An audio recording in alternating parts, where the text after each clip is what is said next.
Yo, what's going on, snipers, and welcome back to your United Draft to Glory franchise mode here in NHL 26. So in last episode, if you did not catch it, we had the off season and we had a pretty successful draft, at least with our first round selection, and we had to make the tough decision on letting go of Albatozer, but this team is shaping up quite nicely. Obviously, our forward group is basically the same as it was last year, but we got a little bit of growth, of course, in the off season. So guys like Nakamura are an 82, McElhinney's still like an 83, but it looks like a pretty damn good lineup in terms of our forward group. But like I said, we did draft ourselves a good defenseman to replace Albatozer, which I'm very excited for, and that is Powell, who was drafted late in the first round, but he was an 80 overall out of the draft, so I think he's going to be the perfect replacement in that top four rotation once we decide to let go of Dave Antonio, who is a pending UFA. So I'm not too sure if Dave Antonio will come back at the end of this contract or next season, but for right now, he's in a really good spot. But like I said, Powell could be a top four by the end of the year.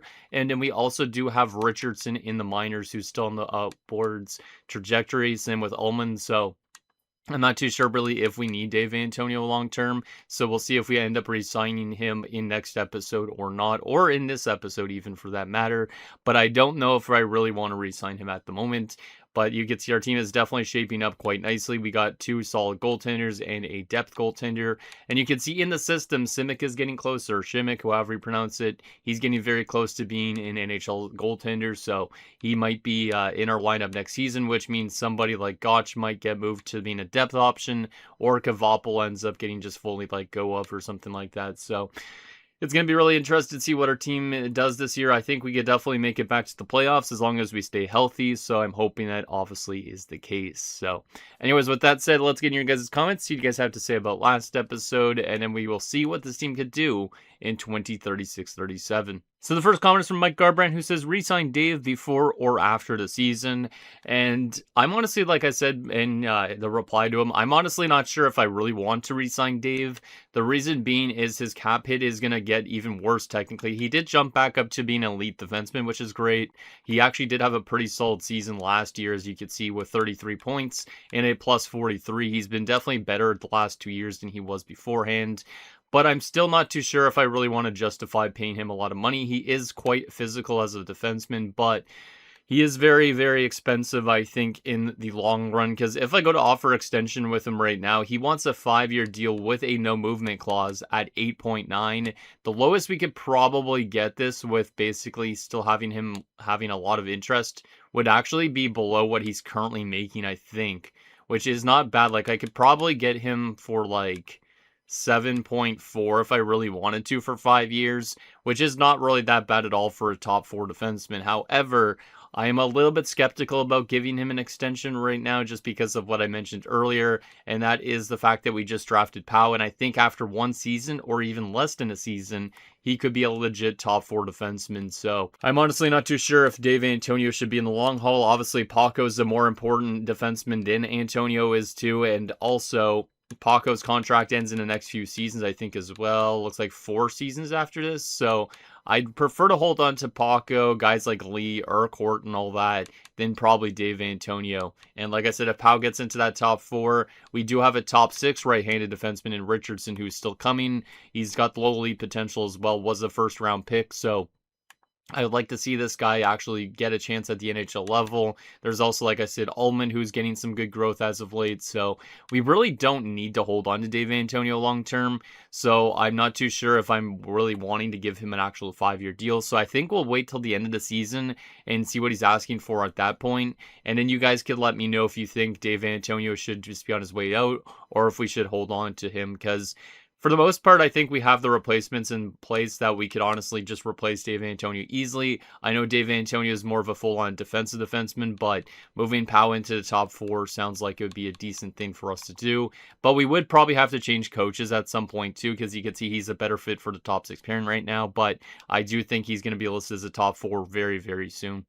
The next comment is from Ragamuffin Gunner, who says, just sign your drafted guys to 1 year high cap hits instead of making random cap whales. And I could do that. I think we're very close to the point in this franchise mode anyways where we won't need cap whales, because obviously there's going to be some people that need some big contracts soon enough anyways. So I don't think it's going to be something I have to do. But yeah, I guess it kind of makes sense to give guys that are on our team the cap whale contracts. So for instance, if Forster, if we want to re-sign him, he's also a pending free agent at the end of the year. If we want to give him a 1 year deal, we could easily just give him a lot of money to help us stay cap compliant. Because I think right now Forster is still an important piece to this team. He is going to want a lot of money, so I'm a little bit worried on that. But we should probably re-sign him before the season starts. He's probably one of the ones I want to re-sign, so we'll come back to that in a little bit. But yeah, we probably should sign, if we're going to have a player making a ton of money, it should be somebody on our roster or somebody in our AHL team, so that way we could kind of just keep the team afloat with the cap space. There's a lot of guys signed long-term, so it's not like a lot of these guys are going to be free agents relatively soon. I guess actually some of them will be, because even after Antonio, the year afterwards is Klinga. Klinga's a pending free agent fairly soon, and you can see Hromis is soon, Benak, so our top 6. So those are going to be some very important off seasons, and that's also a good idea why we should maybe let go of Dave Antonio, so that way we know we have enough money for Klinga, Hromis, and Benak, because I don't think we could justify losing any of those guys, at least at this point. Next comment is from Saturn says, Mr. Pow, that's his name. That name again is Mr. Pow, and I think he's referring to a thing from The Simpsons in Mr. Plow. I didn't know what it was, but I had to basically Google search what Saturn Otaku commented, and then it said something about Mr. Plow, so I would assume it's a reference to The Simpsons. It might not be, but it's kind of an interesting little tidbit right there. The next comment is from Nick Bucker Barons OC, who says, Pow is him and this team is going to dominate, and I hope so. This team will have a good year. Obviously, last season was pretty solid. We do have a very good coaching staff around our team too, so that should help us propel us back into the playoffs. But you can see this team is definitely a lot stronger than they were in the past. We are changing up things a little bit. Law used to be in the top 6. I am going to be running him more as a third liner this season, because Nakamura is actually listed as a second line forward this year. So I wanted those guys to be gaining their playing time that they deserve. And Law's listed as a third line scoring forward, so I think it works out well enough. So I really like our top 9. Our fourth line might be still a little bit on the weaker end of things, but I liked how Mullen played last year in the playoffs. Or not Mullen, Miller. And Mullen played really solid the last few years. He's had some really good years in the past, but he's definitely not as good as he used to be. He's still a decent enough player anyways. And then Nichols, I think, was actually not that bad last year too, right? Yeah, 26 points. So he's a decent enough fourth line kind of option.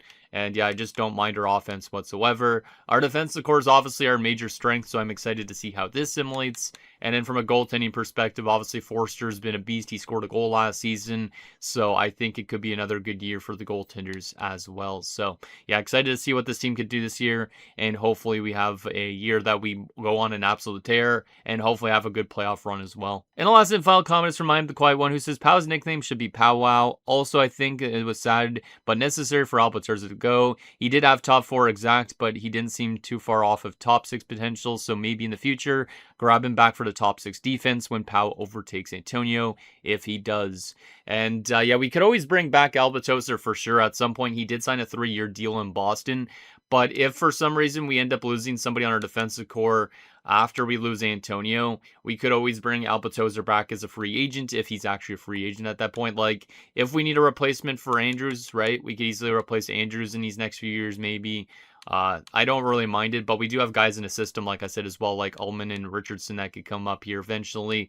Maybe somebody like Racuna could still get some growth, or Pollock. So I do think we do have the replacements, at least for those guys on the defensive core. But if we want to bring back former players, because we're stumped, obviously we could do that at some point in time in free agency. So with that said, I think the first and foremost thing I want to do is give Forster already an extension, because there's no way I want to lose him already. I know we could technically run Gotch maybe in Simic next year, but Forster honestly might be one of my favorite goalies we've had in quite a while, just because of that goal he scored last year. So we are going to give him a 1-year extension, just because I don't think I want to commit to him long term. And that's just because I think his asking price would be astronomical. So let's do a 1-year deal at 6.725 and see if he accepts that. If he does, that'd be great. And then, like I said, Gotch might be a third stringer next year, just because Simic is probably going to be that backup player behind Forster. So That's also maybe why we don't want to sign Forster long term, is just because Simic is going to be that hopefully goalie of the future since we drafted him so high up. So I think we're ready to get into assimilating this season and seeing what this team could do. I think it's going to be a good year for the team, hopefully a good year of development as well. And hopefully the draft class looks good on paper. When we looked at it last episode, it looks like it could be an intriguing one. So I'm hoping that there's going to be some steals in there potentially that we could get once we get eliminated from the playoffs. Or if we win a Stanley Cup, hopefully we could still draft some good players on top of that to continue building this team up for long runs at a time. So let's assimilate to next game, which will be the start of the preseason. And what does Andre Tourny think about our team on paper? First and foremost, preseason focus, we will go with some good old 5v5 focused. And what does he think about our roster on paper? He says we're good enough to compete for the cup still. So is this a year that this team could win a Stanley Cup? Is it the year? Or are we going to run into a hot team like Montreal or something like that instead? I'm not too sure. And look at that. Forster says, I accept your offer enthusiastically. You met my contract duration expectations well. So it does suck to only sign him for 1 year. But like I said, I think with the goalies we have, we only should commit to him for 1 year. It would be nice to have Forster here for his entire career, but goalies are really tough to kind of hold on to long term because eventually their asking prices just keep going up and up. So I'm not too sure which goalie is going to be the goalie that just stays with us all the way until he retires or until the end of this franchise mode, so to speak. So with that said, let's get through this preseason and see what this team could do. Let's first and foremost, though, actually, I want to go to our coaching staff here. I want to kind of see what our team scheme fit is like. Where was the coaching stuff again? Oh, yeah, all the way down here. I just want to see on what Tourny's fit is actually this season. 63%. Yeah, that's pretty solid. Pretty solid.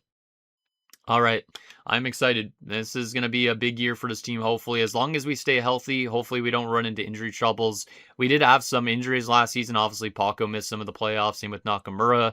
So I'm hoping that we can stay more healthier this season so we don't have to reach into our depth that much. All right, let's see how this preseason pans out. Obviously, the preseason doesn't matter too much, but I still want to see if there's anybody that's kind of excelling in the preseason that we weren't really expecting. And so far, this preseason off to a little bit of a mid-start, but like I said, preseason doesn't dictate usually the regular season, so hopefully there's some good results, but we don't necessarily need to beat every team that bad. So 4-3-1 in the preseason, so kind of a balanced preseason. Let's take a look at some player stats just to see if there was anybody that overachieved in that preseason. Hopefully there is, so that way maybe they'll have an actually good regular season as well. So if we look on forward stats, Kalinga had 7 points. Hromis had 6. Looks like our top line did a lot of good work. McElhinney had 6 points, which is great.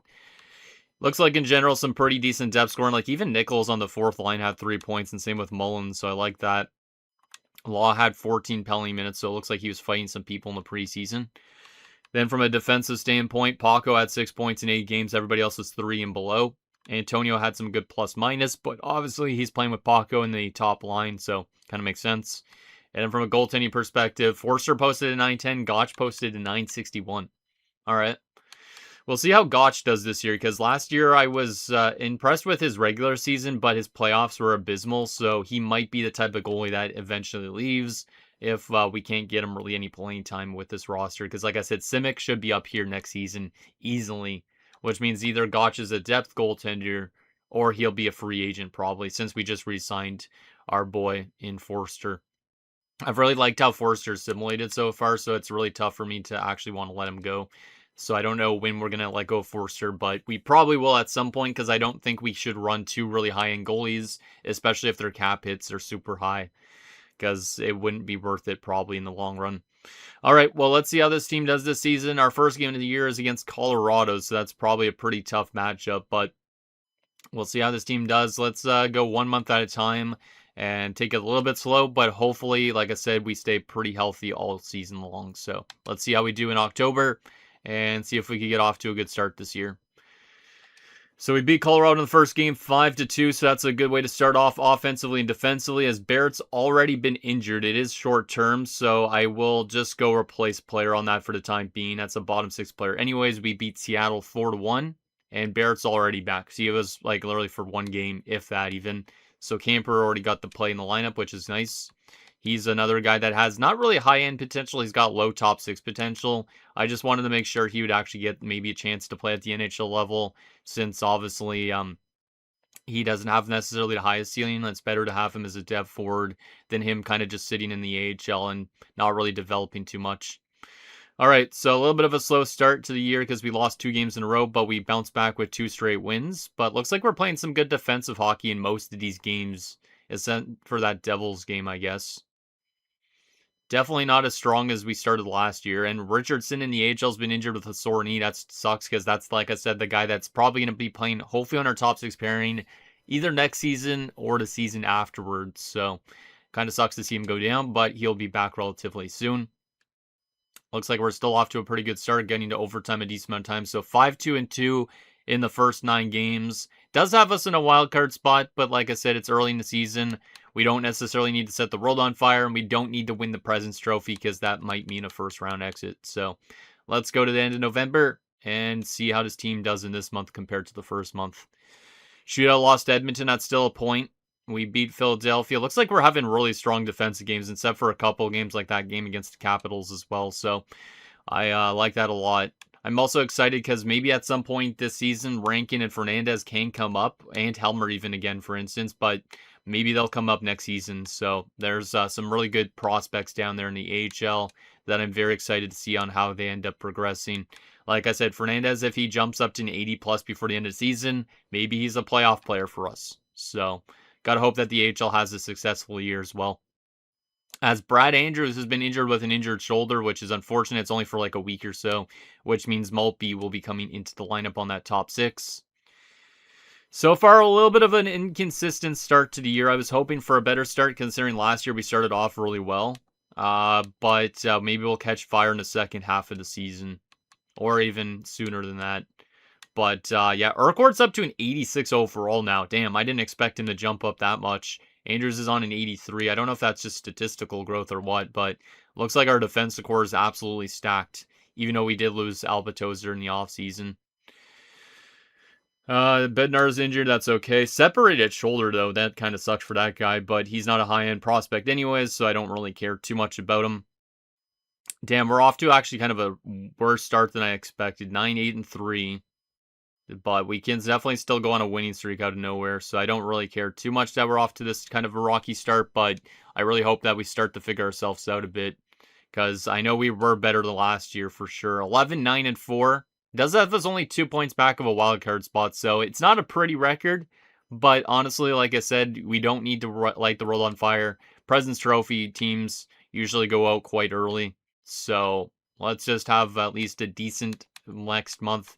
Hopefully play a little bit better than 500. We don't need to be like saying winning 80% of our games. We could win 75% or 70% of our games. Even 65% would be okay. So let's have a good December here, boys. And let's have a good record, hopefully, going into the new year.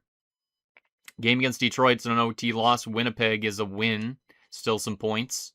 Love to see that. As Ambuul's been injured in the AHL, that's that other elite goalie we have. So luckily for us, we have 3 goalies in each league, so it doesn't matter too much. There's a couple more wins, some good defensive games. As Marcos Fernandez, that sucks, has been injured with a strained hamstring. Obviously, that's our top prospect probably in the AHL at the moment, so that sucks he's out, but we can't really do much else about it. But the AHL team seems to be slapped with the injury bug a little bit. As Fernandez is back, we'll get him back in, of course.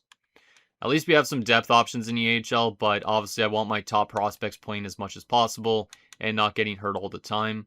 So Ambuul, hopefully he returns relatively soon too, because obviously he still has potential to become good, but I think he's going to be one of those elites that really only just develop into a backup at best. Looks like we're definitely starting to play a little bit better as Brad Andrews got hurt again. We'll replace player again and put Maltby back in, but our team's definitely suffered some injuries this year. Definitely suffered some injuries this year as we're now in a wild card spot again. So a little bit of an inconsistent season, but I don't mind it. Simic's already up to a 79. See, he's already as good technically as Gotch. Like, we could already call up Simic for the playoffs potentially this year, if you guys want me to, that is. So let me know what you think on that. Do you guys want Simic to already have a chance to play for us this season at some point? Because I won't play him at all in the regular season. Oh, god damn it, Ambuul got re-injured again. I won't play Simic at all in the regular season, but if he's ready for the playoffs and Forster's not playing the best, maybe we want to call up from the minors. I don't mind doing that. So Andrews is not fully healthy yet, so I'm not going to throw him in just yet. I just want to make sure he's actually ready to go. As Bednar's back for the AHL, so we'll get him in too. But looks like Fernandez is growing nicely in the minors, which is a good sign. So Bednar could come back in. Ambul's still not healthy yet. I feel like a lot of guys just get re-injured if I throw them back in, so kind of skeptical about doing that. We should be able to put Andrews back in here now, so we'll throw him in. Even though he's not fully healthy yet, he should be fully healthy relatively soon, I think. Just want to make sure he's actually in the lineup. But yeah, our team's having some really strong defensive games. Like, look at these games. We're allowing 3 goals against, 2 goals against, 3 goals against, no goals against, 2 goals, 2 goals. Like, I think we're going to be a strong defensive team this season, just like last year. As we've moved up all the way to 3rd in the Metro after that month. So that's a very good month for us, as we're now 22, 11, and 5. And we're only 1 point back of the Devils with a game in hand. The Rangers are also up there, but they have a game on hand on us. So it is quite tight in the top 4. But the Capitals are kind of far back of us right now. So looking good halfway through the season almost. Let's go to the end of January into February the 1st and see if we can keep that momentum going. But I'm liking the way this team's playing right now. There's a loss against Buffalo and a loss against Chicago. Not the best start to January as we play the Rangers, lose to them as well. But at least that's an overtime loss, so that's still a point. Edmonton's a 5-2 win. I'll take that for sure. Philly's a 5-4 win. And now we're back in our winning ways. Let's go, boys. Yeah, I hope our team can play strong the rest of the way. And Bull's ready to play in the next game, but is he fully recovered? Because I don't know if he'll get re-injured if I throw him in. Let's see if he's fully healthy. I think it said he was, right? I just don't want him to all of a sudden get re-injured. Yeah, he's good. Perfect. But I did realize that Fernandez is now up to a 79 and Rankin's a 78. So these two guys are very close to being back in the NHL. Fernandez obviously never played in the NHL yet. Rankin did play a few years ago. And it's good to see him back here as that former first overall pick, because we had to take him first, which was kind of annoying. But he should be ready to call up at some point. Like, we could even use him as a 4th-line center right now if we wanted. And then, like I said, Fernandez could come up here for the playoffs too. And maybe even Simic could come up here for the playoffs as well if the AHL team doesn't make their playoffs and all that. But looking like a pretty solid year. Had some inconsistencies, but we've definitely found our game here over these last few months. A lot more so. As Ullman, who's one of our best defensive prospects, has now been injured with an injured wrist. So yeah, the AHL team's getting swamped with more injuries right now, which is not great for their development. But I would prefer AHL injuries over NHL injuries, just so that way our NHL team doesn't slide too much. So we'll get Ullman back in here. He's still only a 75, but him and Richardson, hopefully both of them are close to making the NHL next season. So that way we could maybe justify letting go of Dave Antonio. Game against Boston's a 4-3 loss, and LA was a win, 4-3. All right, so some close games, but 29, 15, and 7 heading into February. We are currently 3rd place in the Metro still. We are 2 points back of the Rangers. They do have 2 games in hand on us, but we're only 3 points back of the Devils with no games in hand. So it is still a tight race in these top 3 spots. But in terms of like wildcard positioning, those wildcard teams are on 59 points, and everybody below that wildcard teams are on 54 and below. So we're like 11 points up basically on being out of a playoff spot. So as long as the team doesn't go on a long losing streak, playoffs should be a given pretty much. So let's go to the end of February, pretty much a day before the trade deadline. And it will go to after the deadline, of course, as well. But I wonder how Albatozer's doing in Boston. We could probably take a look at that during the season as well, if I remember, which I'll probably randomly forget. There's 2 losses to start off February, which is not ideal. Rakunik's broken his leg in the AHL. God damn. Our AHL defensive core has been swamped with injuries. But a broken leg for Rakunik out till May the 3rd. So, unfortunately for him, his season's done unless the AHL team makes the playoffs and goes far. But a couple of rough offensive games for us to start off this month of February as we have barely scored any goals. And now we're 29, 20, and 7. I didn't want us to slide too much. But now we're only 3 points up on a team that's not in a playoff spot right now. Yikes. That is probably the worst slide possible, too, because like I said, our offense, non-existent, our goaltending, fantastic, and defensive play, but literally no goals, 1 goal, 1 goal, 1 goal, 1 goal. So over the last 5 games, we've scored a total of 4 goals. So I don't know what the case is with that because it's not like our offensive core changed up at all. So that's kind of strange. But let's hope that our team finds itself here because I do not want to all of a sudden fall out of this playoff spot because that would be absolutely abysmal at this point. I don't think we're going to do as good as last year maybe, but maybe we will. Let's go through another week, kind of take it a little bit slow, but hopefully our team finds some goal scoring. There's 4 goals. That's nice to see in a good defensive game. There's an 8-2 loss. Damn, that's a tough game. But then we beat Minnesota 3-2 in a shootout. Tampa, we win 4-3. Okay.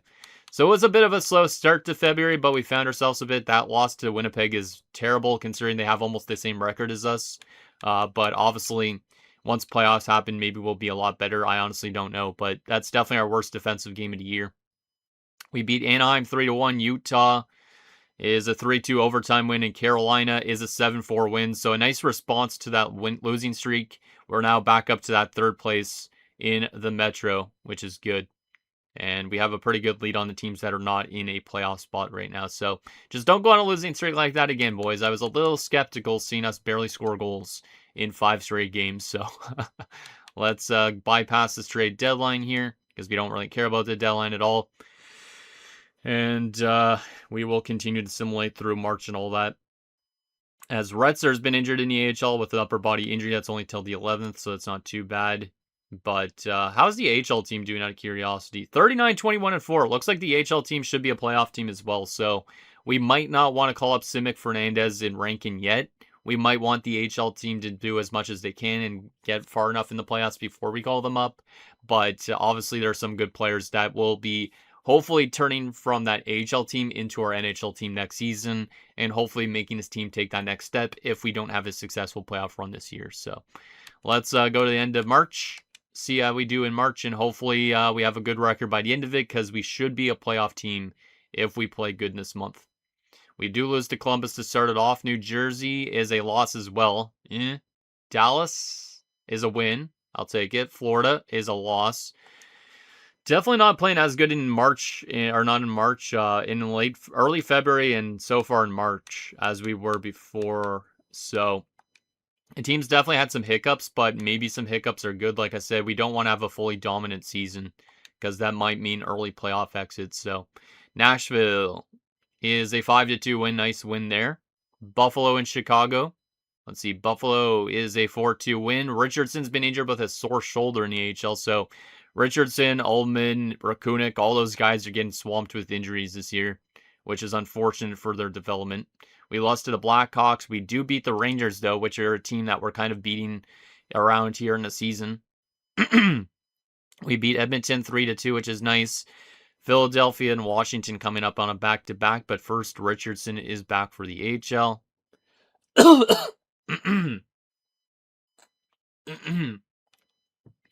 So let's get Richardson back in there for sure, because obviously there was a 4-playing defense, which is not ideal. So that is all set up and ready to go. And let's see if we continue to win some games here. Philadelphia is a loss. Washington is also a loss. Vancouver is a loss. Oh my.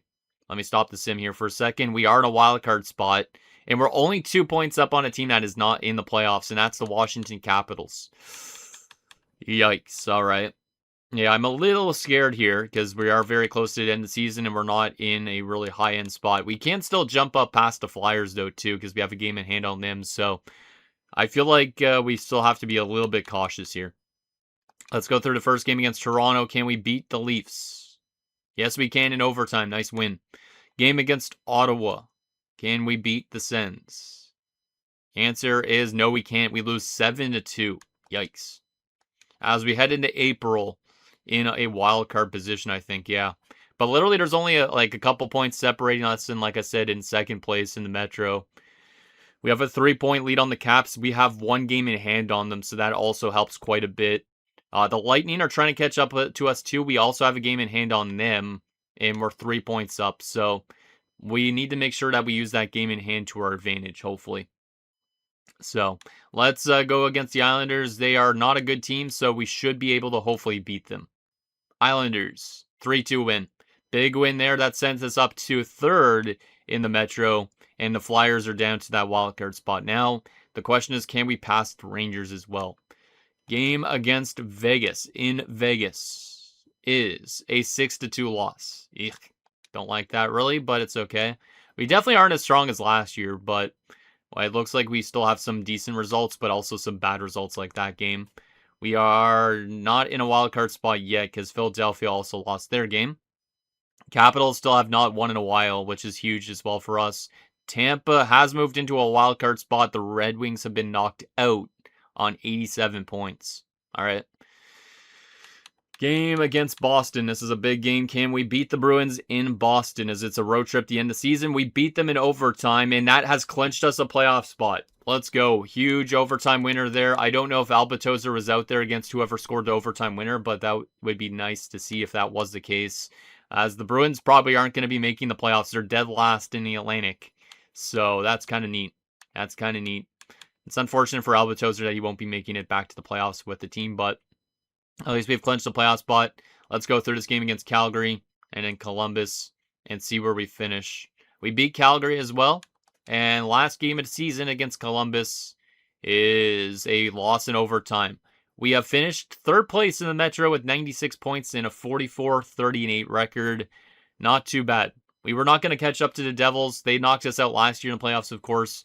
This year, they had an 11-point lead on us. So you can see that the Devils are definitely still a very big threat in the Eastern Conference. Same with the Canadiens, of course.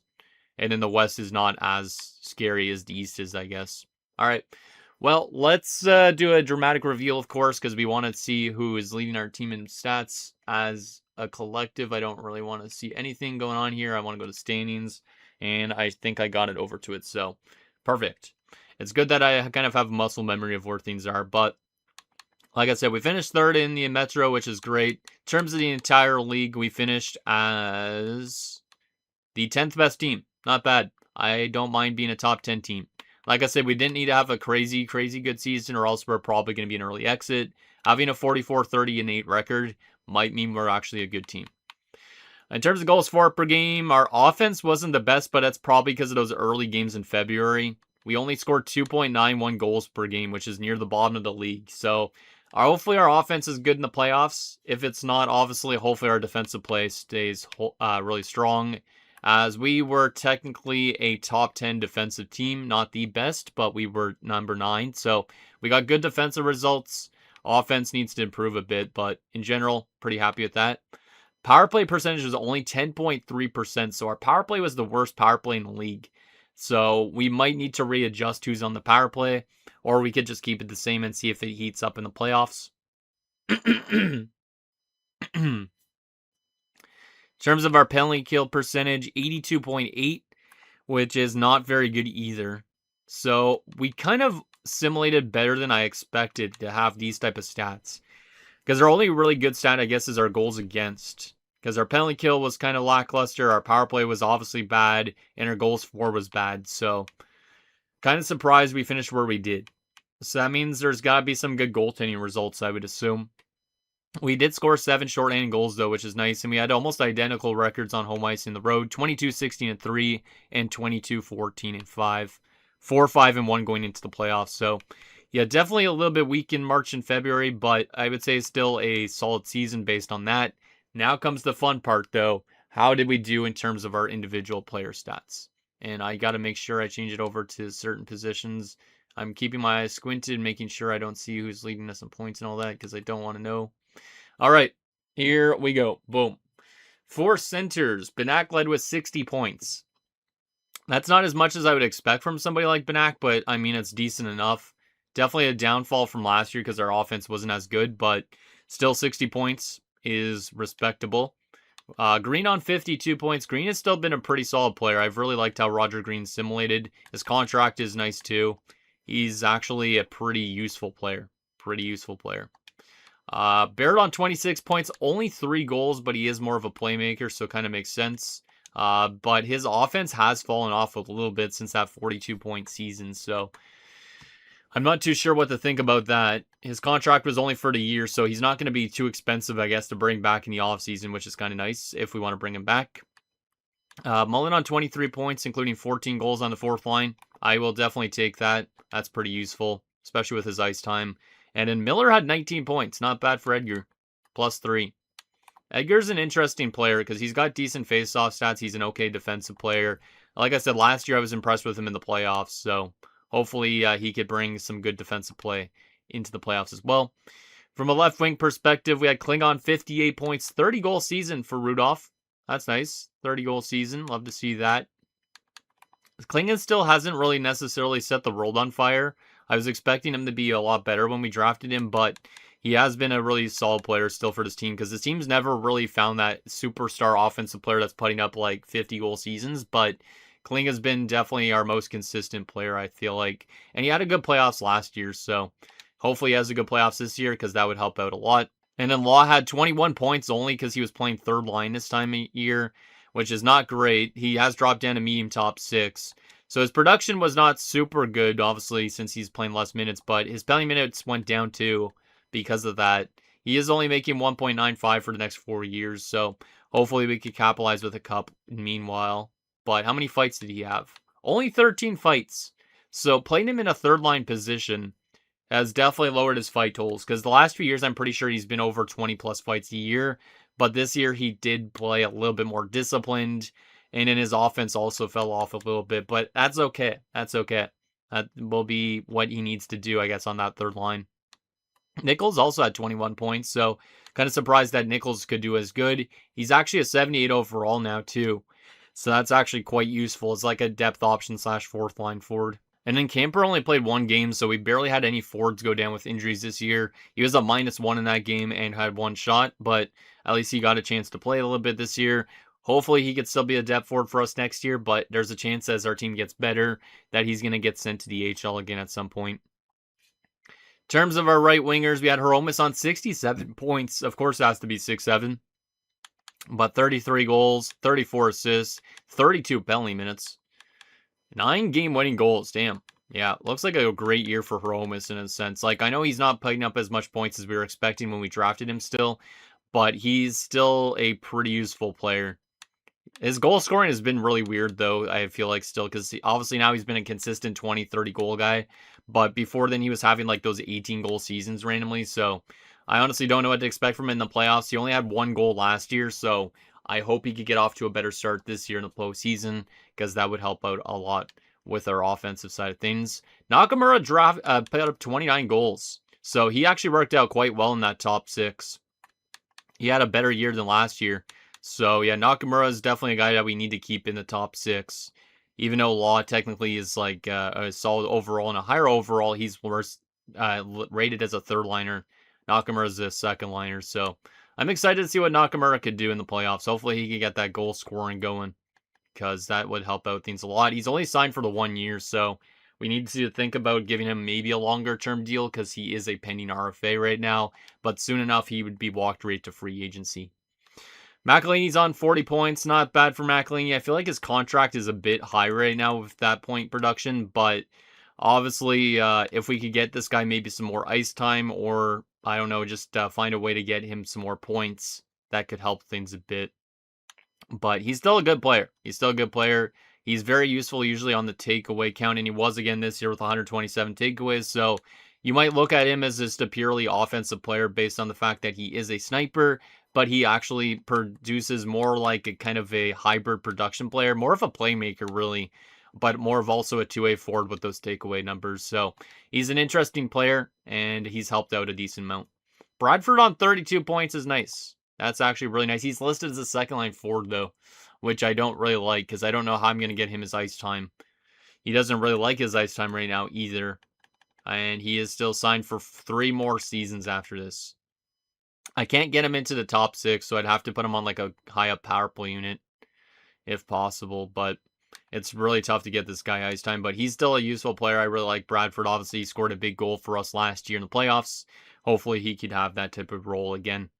From a defensive standpoint, we had Paco on 62 points, plus 16. Great year again for Mr. Paco. Obviously, his offense isn't as good as it was a few years ago, but he's learning that great defensive game. He is playing quite well. Because, like, our team leaders are literally only having around 60 points, so he's doing just as good as guys like Hromis, basically. We just need, obviously, our team to have more offense throughout it, and then he can get back to that 81-point type of season he had before. So, yeah, I'm really liking still the way Paco's been simulating. I don't know when he's going to win a Norris, but I still feel like he could win a Norris at some point. He will be healthy to start the playoffs, which is also huge. Hopefully, he could be a huge impact for our team. Wow, I was not expecting that. Carter Lee had 52 points this year. 52 points for Carter Lee. Up to an 89 overall, listed as a top 4. Glad we signed him to that long-term contract at 7.8 because he is a great two-way defenseman. His offense definitely showed up a lot more this year than it did in years past. Like, he was a 20-point defender. Now he's a 50-point defenseman. So, hopefully he can bring that type of edge next year as well and into the playoffs because he looks like he could definitely help us behind Paco a lot. So, let's go with Carter Lee. Antonio at 33 points plus 16, and maybe his last year as a member of the United. Tough to say, but looks like at least Dave is starting to figure out his game a bit. Knows that he should be playing better defensively and picks up some decent chunks of points. But like I said, I honestly don't know if I could justify holding on to him. We'll see what he's demanding now in a little bit too, just because I'm kind of curious on what he would want as a contract now. Urquhart on 19 points plus 5. Solid season for Urquhart. He's an 84 now. Pretty much a pure on defensive defenseman with not the best plus minus, but I feel like he's still decent enough. I don't like his plus minus really that much, but I feel like he still could score like a decent chunk of goals as a D-man, but he's definitely not the craziest offensive player. Andrews on 16 points in 78 games. Not a bad year for Andrews. Obviously, he missed a lot of time due to injury. Not as much as last year. I guess he has been a little bit injury prone the last few years. I didn't even think about that because last year he missed a lot more when we turned injuries on. His durability is an 80, so I didn't think he would get injured that much, but he's also not liking his ice time, and he's only signed for one more year, so there is a chance that Brad Andrews could leave potentially soon, and Ullman could replace him. And then Powell in his rookie season, 13 points and a plus 6. Not bad. Was maybe expecting a little bit more offense, but he's also listed now as a top 4 defenseman, and that's why I said that probably Dave Antonio should leave. He should probably leave because Powell is probably ready for that top 4 position. Wow. Up to an 82 within a year. Looking pretty good in terms of his attributes. The only thing is he doesn't fit our top 4 that well, like I said, so I'm really happy that he's grown into a top 4, but I was hoping he'd maybe stay a top 6 a little bit longer. And then Maltby as a depth defenseman had 2 points in 4 games. Not bad. That's pretty much exactly is what we kind of need. And he looks like he had a fight in those 4 games too. Yeah, he did. He didn't take any regular penalties, but he fought somebody. Interesting. From a goaltending perspective, Forster posted a .917 save percentage. Forster is really good. That's why I re-signed him for that year. And Gotch was actually pretty trash, to be honest. So, Forster, 34, 22, and 5, .917 save percentage, 2.52 goals against. We look at his career numbers. He's been great every year except for his rookie year when we were still bad. But the last 3 years, he's been very, very consistent. And his playoffs last year were really good too. So, I'm happy that we have him on board on an extension for sure. Because he's really, really good. And then, like I said, Gotch is kind of a weird one. He was better last year in the regular season. But then he was trash in the playoffs. So if he gets a chance to play in the playoffs, maybe he'll be better. But if not, he's honestly probably going to be a third-string goalie, or we could send him back to the AHL because Simic is pretty much ready to go, I think, at this point.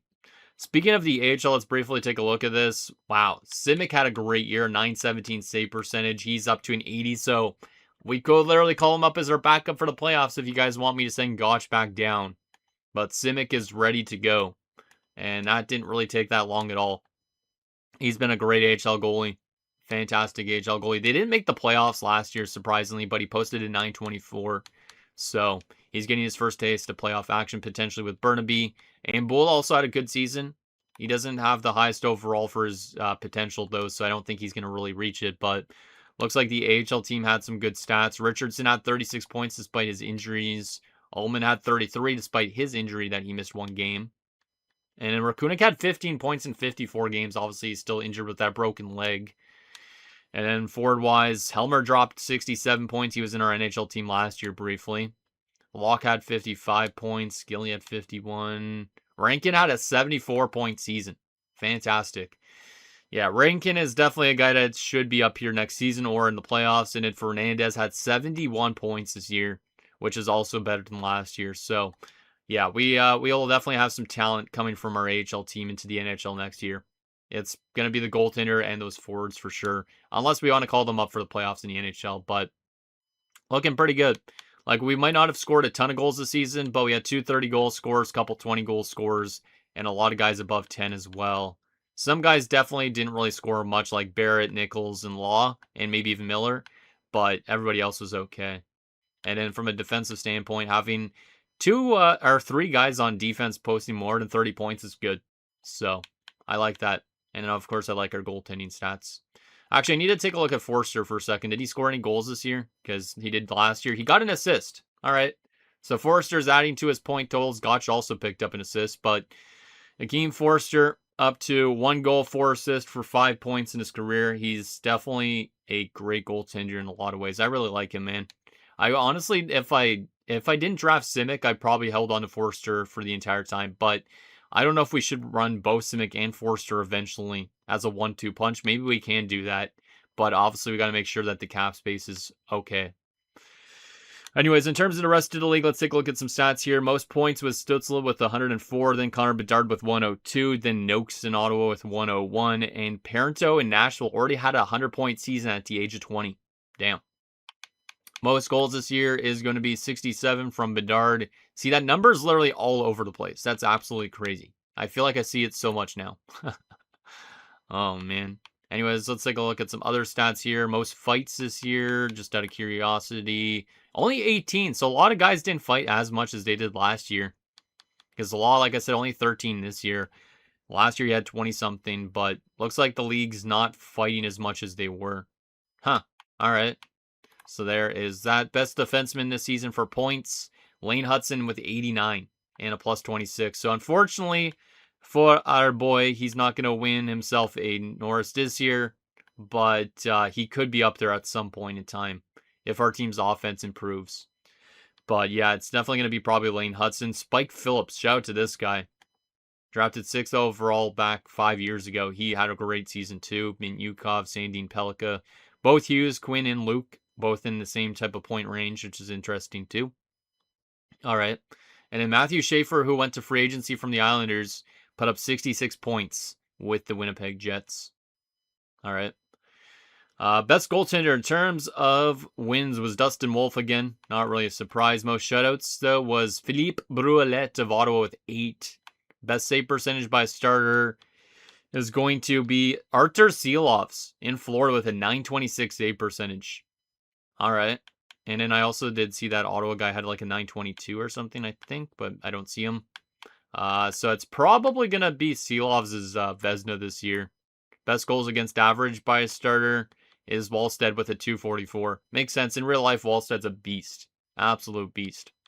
But Silovs probably, Yeah, Silovs probably wins it based on the save percentage and shutouts, I would assume. So I think Silovs is going to be a Vezina winner. Any goalie goals this season? No goalie goals. Most assists this year was 6 from this Nathaniel Worrell guy. 6 assists for a goalie that's an 85 overall and was drafted in round 5. Wow.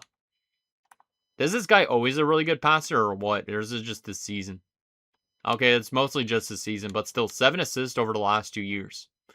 Does he have great passing or what? 74 passing, lower than I expected, but damn, that's crazy. All right, so there's the goalie stats. Let's take a look at rookie skaters here. Best rookie was John Fenton in Florida, 55, as well as Laurent Methot in Columbus with 55. And then there's Nabokov for Dallas. All right. So there is all the rookie stats. Any good rookie goalies this year? Kapitanov in Utah is probably the best goaltending rookie. Yeah, Kapitanov honestly could be a Calder favorite too for his save percentage and all that. That's pretty good. Pretty good. He is 26 years old, though. And he was undrafted? Damn. So that was one of those undrafted kind of goalies. He's only a 79. Damn. All right. Shout out to the 79 for posting a 921 save percentage through 55 games. That's great. All right. So there is player stats. I also did briefly want to take a look at a few players. So Florida did make the playoffs, I think. Obviously, last year they let go of Purrington. Where did Purrington sign again, did I say? Philadelphia, I think it was. I also got to take a look at Albatoser's stats in Boston. He got dealt. Albatoser got dealt from Boston, looks like at the trade deadline. Because he is not on Boston. So we're going to have to find out where he actually went. So we could go through each team here and see if he's on them. I got to find out where he is. Because I'm kind of curious on that. But yeah, I didn't think he was going to get dealt this year. Because he signed a 3-year deal, and I thought he had a clause on his contract too, but maybe not. Where is our boy? Where is he? Because he's got to be out there. He might be in... Hopefully they didn't put him in the AHL, because I'd be kind of pissed off about that. But I think he should be on an NHL team. Unless they actually did put him in the AHL, or he got injured all year. I honestly don't even know. Let's see. We're almost at Philly, so we could take a look at Purrington's stats. Purrington had 49 points in Philly. All right. So Purrington actually might be good. But still, that's kind of low for his price point, I would say. But yeah, it looks like he's at least finding his offense since leaving the Islanders. Because he was decent in Florida, but really bad plus-minus. But I think he's finally getting a taste of playoff action again for the first time in 5 years. But where is our guy? Where is Albatoser? Or did I miss him? He might be honestly in the AHL, which is very, very depressing. No, he got dealt to the Leafs. Oh, Thomas, man, I feel bad for you. He only played 3 games all year, too. Because I guess he was dealt and scratched, or maybe he was waived and claimed. Because we did see him sign in Boston for sure. But 3 games and a -2, had 2 shots on goal. Yeah, he must have been claimed on waivers. But they would, if that was the case, why would they waive a guy making 6.5? He's not on a clause, so I guess they must have just tried to waive him. Maybe. But poor guy only got to play a few games. But of course he went to Toronto. Huh. All right, well, we got to take a look at who we're end up facing now in the playoffs anyways. I didn't really want to take a look at too many teams there, but we probably saw a defensive core of the team we're going to be facing. That team will be... It will be, let's see, the New York Rangers again. All right. We have played the Rangers before in the playoffs. It was our first year we made the playoffs, right? Was it? I don't remember. Or was that last year? No, it was last year. We played them first round and then we beat them. And then we end up losing to the Devils. So it's a rematch again. So it should be a pretty similar team. They had a better record than us as 46-30-6. We were 44-30-8. So both of our teams still pretty similar in terms of record during the season. But of course, they have home ice advantage. A little bit of a comparison. Their offense was 3rd. Ours was 20th. Our goals against was 8th. Theirs was 15th. Power play percentage. Ours was dead last. Theirs was 17th. And penalty kill. Ours was 23rd. Theirs was 11th. So they might be tougher this year, though, because Pody might be actually healthy this time around. Last year when we played them, they did have an injury. We also had injuries, though, with Paco and all that, so still could be an even matchup. But here is the New York Rangers. First line, Will Cooley, Shane Pinto, and there is Derek Pody, who did not play against us at all last year. He missed a decent chunk of the playoffs, I think, or all of the playoffs. So he has not played in the playoffs in a few years, but he's one of their best players on the roster. Second line, Clayton Keller, Gustavo Arcobello, and Alexis Lafreniere. I don't think Arcobello was there last year for them. No, he was. I don't remember him at all, to be honest, though. There's definitely somebody that's missing, I think, from last year. There's also Orlando Peltier, Eric Wesley, and Andre Nikulin. And a 4th line of Mohamed Pusher, Guy Dupont, and Alex Newhook. All right. Newhook's just returning from injury, too. All right, that's still a pretty solid forward group. It's not, like, super weak. Doesn't have a crazy, crazy good top line, but it's still useful with all those X factors, of course. From a defensive standpoint, Zachary Appleby, we definitely got to watch out for this guy, of course. Great offensive defenseman. Only 60 points this year, but he's still a very good player on their back end. And last year against us, he had 4 points in 5 games, so he is quite a good player for them. It would be him versus Paco, basically, I guess. There's also Luca Cagnoni, Braden Schneider's there. Yanni Peltonen, I think, is new. Let's see. Yeah, he's new. He was in Toronto last year. All right. They also have Ethan Del Mastro, which I think is new, and Blake Fiddler, I think, was already there, if I'm not mistaken. So their defensive core is definitely not as good. They're probably paying some of these guys a lot of money. Yeah, $14 million for Appleby on an 8-year extension. So he got re-signed in the offseason into a big deal. And I would assume Pody's making a lot too. 10.9. All right. I could see maybe why. And then from a goaltending perspective, Yoel Blomqvist is still there in Glenn Guerin. So the same goaltending combo as last season. Scratched Mason Kessler as a top 6 forward guy. Imrate Holloway as a top 6 forward guy that they drafted 7th overall. Damn. Of course, the Rangers are scratching good prospects. And then Rodwin Dionisio. I think he was there last year. All right, so I think if I'm doing a comparison, I think offensively we're pretty similar, maybe a little bit stronger in some areas. They're stronger in other areas. Defensively, I think we have the upper hand because Paco basically cancels out Appleby, and then the rest of our defensive core is stronger for sure than theirs. And in goaltending, I think we have the better goaltending probably too. So it's going to be interesting to see who ends up winning. Basically, it's our defense versus their offense. And also, if our special teams get going, we should be a lot better too, potentially. So there's that. There was definitely something else I wanted to take a look at before looking at the draft class again, wasn't there? What was it? Oh, yeah, Dave Antonio, what he wants for an extension already. So you guys could let me know if you should bring back Dave Antonio. I don't think he's going to come back, but I still want to just see what he's asking for. 4-year deal at 9.75. His asking price has gone up. If I go to an 8-year deal, which I wouldn't want to do, let's actually go to the 5 that he was asking for before. We would probably, at the lowest at this point, be able to get him for, yeah, 8.45. So I probably, if I wanted to re-sign him, should have re-signed him earlier in the season. Probably. If I trade the trade projection, I could obviously get more interest, but I don't think I want to bring him back just yet. I will probably have to wait until the re-sign stage to make that decision for sure, though. You guys could let me know. Also, he would be 6.7% of the salary cap on this, just in case you guys wanted to see more of that 6-7 stuff. But yeah, Dave Antonio is an interesting one because honestly, Nakamura is going to cost us probably like $5 million at this point. These other guys aren't going to cost us a ton. But what the hell? Holy crap. Okay, I was not expecting that. Polak, the top 4 we drafted a few years ago, he was a late round pick, I'm pretty sure. He's up to a 78. What the hell is this? And he's an OFD2 with 95 passing and 88 offensive awareness. Let's go. He was a 4th rounder. Drafted 117th overall. I have never had a medium top 4 outside of the first round develop that crazily good and have those type of offensive attributes. Like, his shooting's not good for an OFD, don't get me wrong, but that offensive awareness and that passing is insane. Like, if he's going to grow like this guy could be a very, very good defenseman for us as well. Like, now we have him to potentially get into our lineup next season.